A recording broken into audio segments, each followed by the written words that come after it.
നമസ്കാരം.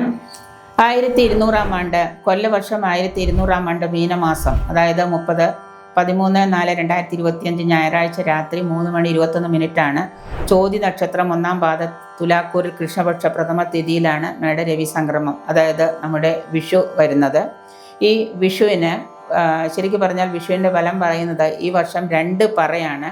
2 പറ എന്ന് പറയുമ്പോൾ വർഷം 2 പറയാകയാൽ 20ൽ 10, അതായത് അങ്ങനെ പറയുമ്പോൾ മനസ്സിലാവുമെന്ന് അറിയില്ലെങ്കിലും 20ൽ 10 ഭാഗം സമുദ്രത്തിലും 6 ഭാഗം വനപർവ്വതങ്ങളിലും വർഷിക്കുന്നത് നീക്കിയിട്ട്, അപ്പോൾ 20 പറ എന്ന് പറയുമ്പോൾ 20ൽ 10 ഭാഗമാണ് നമ്മുടെ ഇവിടെ ഭൂമിയിൽ പതിക്കുന്നത്. അതിൽ 10 ഭാഗത്തിൽ 6 ഭാഗം വനപർവ്വത പ്രദേശങ്ങളിലാണ് വർഷമായിട്ട് പെയ്യുന്നത്.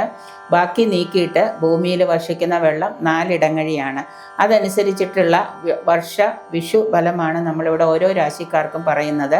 അത് പ്രകാരം മേടം രാശി തൊട്ട് നമ്മൾ 12 രാശിക്കാരുടെയും വർഷഫലമാണ് നമ്മളിവിടെ പറയുന്നത്. പലതരത്തിലുള്ള ബുദ്ധിമുട്ടുകളും അതുപോലെ തന്നെ സാമ്പത്തിക രംഗത്താണെങ്കിലും നമ്മുടെ ഇവിടുത്തെ ഭരണാധികാരികൾക്കൊക്കെ ആണെങ്കിലും എല്ലാവർക്കും ഒരുപാട് പ്രശ്നങ്ങളും ബുദ്ധിമുട്ടുകളും അനുഭവയോഗ്യമാകുന്നൊരു വിഷു വർഷക്കാലം തന്നെയാണ് ഈ 2025 നമ്മൾ അനുഭവിക്കുന്നത്. പൊതുവേ പറഞ്ഞാൽ അത്ര സ്മൂത്തായിട്ട് കാര്യങ്ങൾ പോകുന്നൊരു വർഷമല്ല ഇത്. പൊതുവിൽ ഒരുപാട് പ്രശ്നങ്ങൾ നമ്മുടെ ഭരണരംഗത്തിരിക്കുന്ന തലവന്മാർക്ക് പോലും ഒരുപാട് തലവേദന ഉണ്ടാക്കുന്ന പല പ്രശ്നങ്ങളും അനുഭവയോഗ്യമാകുന്നുണ്ട്. അതുകൊണ്ട് തന്നെ വളരെയേറെ പ്രാർത്ഥനയോടും ഈശ്വരവിശ്വാസത്തോടും കൂടി മാത്രം നിങ്ങൾ ഓരോരുത്തരും മുന്നോട്ട് പോകാൻ നോക്കുക. ഏത് മതത്തിൽപ്പെട്ടവരാണെങ്കിലും അവരുടെ മതപരമായിട്ടുള്ള പ്രാർത്ഥനകളും സൽചിന്തകളും സൽപ്രവൃത്തികളുമായിട്ട് ഈ ഒരു വിഷു വർഷക്കാലം ഏറ്റെടുക്കാനായിട്ട് നോക്കുക. നമസ്കാരം. ഇടവം രാശി കാർത്തിക മുക്കാൽ രോഹിണി മകയിരത്തര നക്ഷത്രത്തിൽപ്പെട്ട രാശിക്കാർക്ക് എങ്ങനെയാണ് ഈ 2025 വിഷു ഫലം എന്ന് നമുക്ക് നോക്കാം. പൊതുവിലെ ഗുണദോഷ സമ്മിശ്രമായിട്ടുള്ള ഒരു ഫലം തന്നെയാണ് നിങ്ങൾക്ക് ഈ 2025 വിഷു പ്രദാനം ചെയ്യുന്നത്.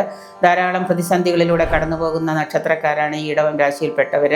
പലതും നടക്കാൻ ആഗ്രഹിച്ചിരുന്ന പല കാര്യങ്ങളും നിങ്ങൾക്ക് ഈ വർഷം നടപ്പിലാക്കാൻ സാധിക്കുന്നതാണ്. വിവാഹപ്രായമായിട്ടുള്ള യുവജനങ്ങൾക്ക്, പ്രണയകർത്താക്കൾക്കുമൊക്കെ നിങ്ങളുടെ വിവാഹമൊക്കെ സാധ്യമാകുന്ന ഒരു വർഷം തന്നെയാണ്.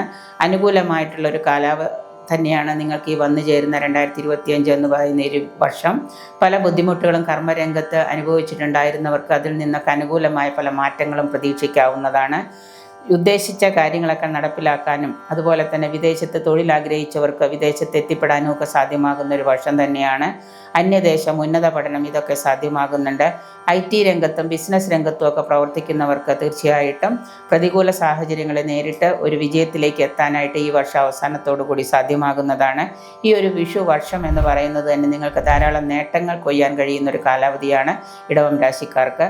കർമ്മരംഗത്ത് പൊതുവായിട്ടുള്ള ചില പ്രശ്നങ്ങൾ ഉദയം ചെയ്യുകയും അതോടൊപ്പം തന്നെ നിങ്ങളുടെ വാക്കും പ്രവൃത്തിയും സൂക്ഷിച്ച് കൈകാര്യം ചെയ്യുന്നത് കൊണ്ട് നിങ്ങൾക്ക് ഏറ്റവും കൂടുതലായിട്ട് നേട്ടങ്ങൾ എടുക്കാനും അത് അനുഭവിക്കാനും സാധ്യമാകുന്ന ഒരു വർഷമാണ് ഈ ഒരു വിഷു വർഷം.